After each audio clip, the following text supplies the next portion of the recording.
Gipaygayon ng blessing og turnover ceremony sa bag-ong legislative building sa LGU Bayawan kaniadtong Hunyo City 2019 sa sitio Kabkabon, Barangay Banganing, Dakbayan. Kini gitambungan gayud sa mga opisyales sa Bayawan pinanguluhan ni Mayor Pride Henry A. Teves, Vice Mayor Ismael Pempo Martinez, kauban ng mga konsehales niini. Misalmot usab ang bag-ong board member sa ikatulong distrito, board member Jack Raymond, ingon man ang Vice Gobernador sa Negros Oriental, Doc Mark Macias, ug ang mga empleyado sa LGU Bayawan. Gani gipasiyugdahan ni Reverend Father Cecilio Bomediano ang blessing, ingon man gi-turn over sa Phil South ang maong building pinaagi sa representante niini nga si Jonathan Uy. Subay niini gipadayag gayud ni Vice Gobernador Macias ang iyang pagdayig sa maong infrastruktura. Pleasantly surprised because I only knew about it last night na naada tukod rin na legislative building. Ako man God, I'm also head of the legislative in the Sangguniang Palalawigan, and we don't even have something like this na probinsya man unta mi. So, we are green with envy. But as I said in my short speech kaniha, now that you have the building, padayon ang proof of the pudding is always the product na unsay resulta aning paghimo aning building, which is legislation, which should be quality legislation, timely legislation. Kay mo po na among madawat dito kay kami may usa sa among trabaho is to review the legislation that comes out of this building, no? Kay mo man ay naa sa atong balaod, so the Sangguniang Palalawigan kami dito nila ipadala ang ilang mga balaod, kami mo review. So ang amo kaning himuon para walay misunderstandings, warag duha na lang among nahimo. We have a legislative forum where we call talan ng mga sanggunian na unsay mga misunderstandings, unsay wala nilang libaan, kay usay man kapoy ka na naikulang magbalik-balik. So naalami ana, we already had two this coming year. We are proposing to have another one para mas makasinabot ang mga sanggunian so that mas madali ma-review, mas dali ma-implement ang mga balaod that will come from this bill. Yes, I'm a fan of you guys. Kay diri sa Bayawan, I think you are a model LGU. Kay ang mga pamaagi diri, you know, you can, so many people can say this, can say that, you can make speeches, you can have whatever motherhood statements, but again, you have to look at the results. And klaro kayo, diri sa Bayawan, you see, not only in this legislative building, but in almost everything that is happening here in Bayawan, you see na because of the, I credit that also to the people of Bayawan because you chose your leaders well, no? So, di naman na musugod. O kamo, wala mo ni pili og mga maayong mga leaders para sa Bayawan, then you will still be in the dito sa ubos. But og maayo mo pili, you get the government that you deserve. So, muna inyong gipili, mga maayo na tao, talawa kung sino hitabo sa Bayawan. To the Bayawanods, continue to choose your leaders well. Kay, as I said, kamo ra mga sa inyong mga kamot kung unsay inyong kaugmaon. To the leaders of Bayawan, I commend them. As I said, I challenge them na ipadayon. Dili lang building, pero kanang mugawas na legislation coming from this building. Dako usab ang pagpasalamat ni Vice Mayor Ismael Pempo Martinez sa suporta ni Mayor Teves niini nga proyekto aron aduna nay permanenteng lugar ang konseho kon diin makahatag og mas paspas ug mas epektibong serbisyo ilabi na sa pagbalay ug pag-aprobar sa mga balaod. Good morning. Buntag sa tanan, no? Karong adlaw is really very historic in the sense nga natuman ang gyud ang gipangandoy, no? Not only sa mga bayan, but especially sa mga konsyal na to, no? Kay you know, from the time nga gipaabangan nato ang atong Old City Hall, mura og gaabang rami og usa ka lugar nga dili gyud suited for us ba.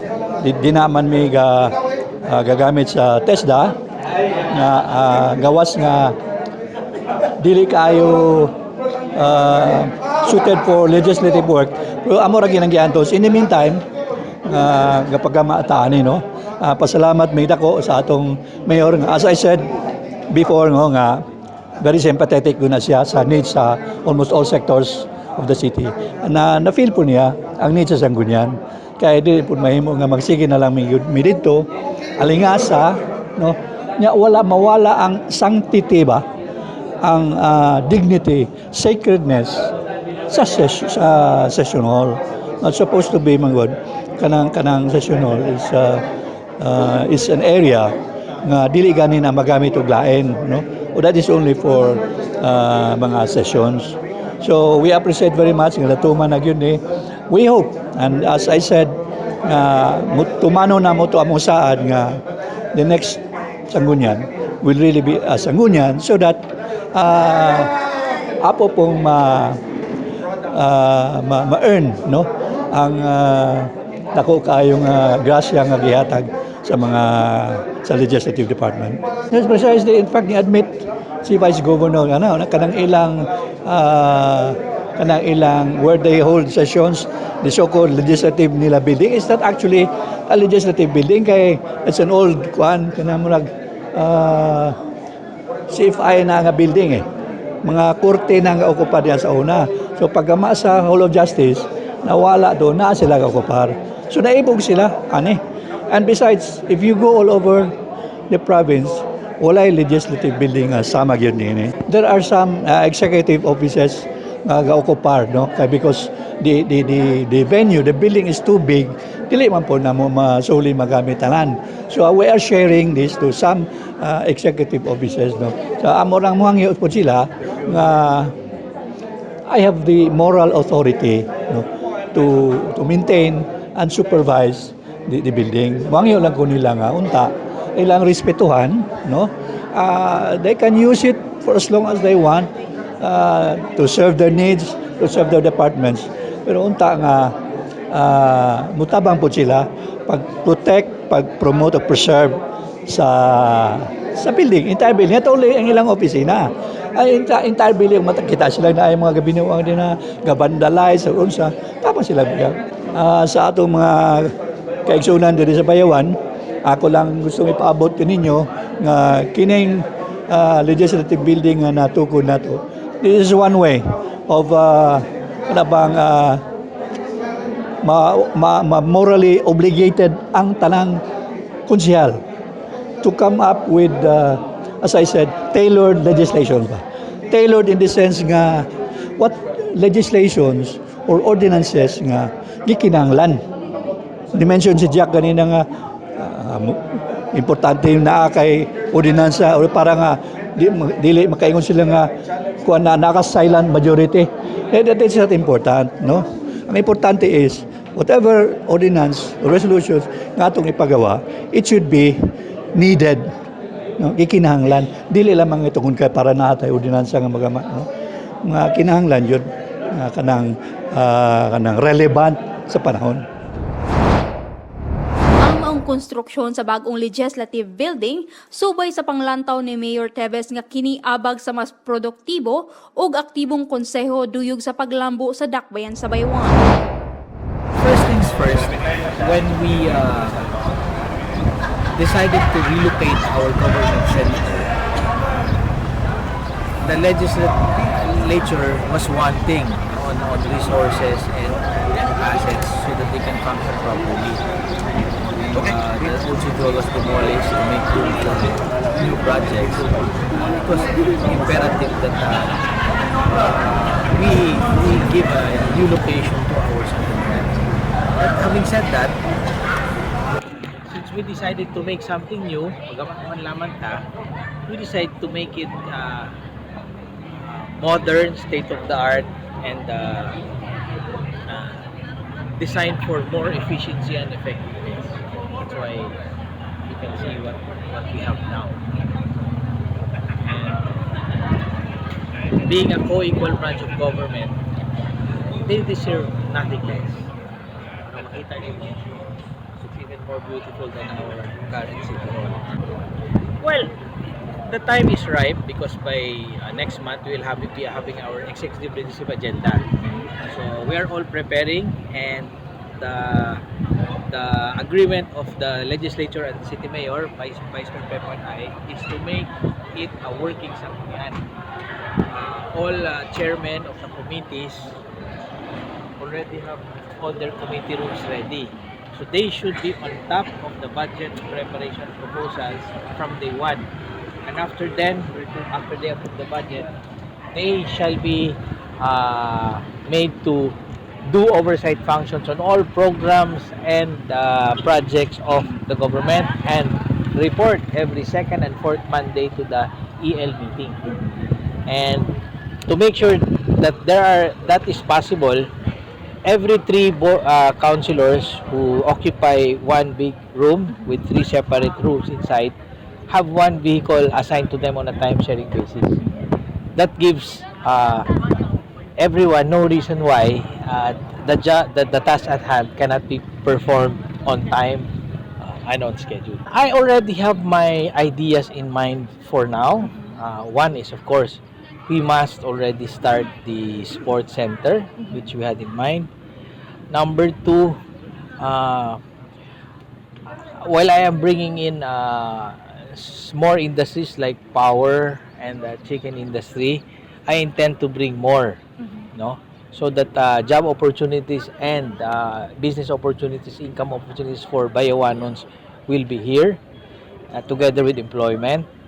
But I'm reserving all of that for the July 8, 9, 10, and 11 EL, where everybody also will be bringing their own ideas. Once it should be approved for our 3-year plan, then that's when I will announce the 3-year plan for this administration and the timelines, so that I'll make sure that again on the next 3 years we should be able to put a economic development worth 15 years. That is my target, and that continues. That should be sustained. Ini mo si Engineer Ernesto Tihing, ang outgoing councilor of the city of Bayawan. Karong adlaw is of course the inauguration and blessing of this legislative building costing around 40 million. Ako dako kayo akong kalipay nga nahitabo kini karon kay mao man ning usagod sa mga programa ni Mayor Pride Henry Teves when he sat down as our mayor nga iyang tagaan og pagtagad nga matagaan gud og legislative building ang atong City Council of Bayawan. Nalipay ko kayo nahitaboan ni labi na gyud akong grupo sa outgoing councilors, si Councilor Charlo Hamin, outgoing councilor Popoy Rinasia o kining inyong igsoon Ernesto Ting, kay at least before kami mugwa sa konseyo within the month of June na inaugurahan gud kini og kami naka-appeal sa atong pag-sesyon dinhi. So this is a very meaningful event para kanamo nga gawas sa na inaugurahan ni naka-appeal yun kami sa paghatag og appeal og sesyon dinhi sa atong syudad sa Bayawan. Before that, allow me to express at this moment ang akong pahalipay sa tanang bagong opisyalis sa niaging national election na elected sila o kaban na re-elected. Sama pananglitan ni Congressman Arnie Teves, Mayor Pride Henry Teves, Vice Mayor Pimpo Martinez o the rest sa mga re-elected and newly elected public officials. Ang ako lang ihangyo sa mga bago natong mga re-elected officials and newly elected officials sa akong unsolicited advice nga I hope you do your best sa inyong pag-implementar o pagbuhat sa inyong tulubagon, no? My unsolicited advice is be honest and dedicated to your job. Tan-awon gyud ninyo ang tumong nga alang gyud sa kalambuan sa atong syudad o ang pag-improve sa way of life sa tanang Bayawano. That idea came up dugay na sa that was idea coming from Mayor Pride Henry Teves before the putting up of this legislative building. Mo po na idea ni Vice Mayor Pimpo Martinez nga og mahimo tagaan gud og mga ngalan ang tanang nangaging mga opisyalis dinhi sa syudad sa Bayawan. Ang nangaging mga mayors ug uban pang mga opisyalis. Ako okay ko kayo ana. At least sa mga pamilya, sa mga nangaging mga mayor, malipay po silang nakita ang membro silang pamilya nga nahimong opisyalis sa Bayawan nga mabutang po og handumanan sa maong legislative building. So para nako, that's a very good idea and welcome idea to me. Kini pagpamatuod nga sa maayong pagpangulo ni Mayor Teves inubanan sa iyang konseho, mamahimong posible ang mga pangandoy sa lokal nga gamhanan. Alang sa Cable TV6 Balita, kini si Judan Empeño reporting.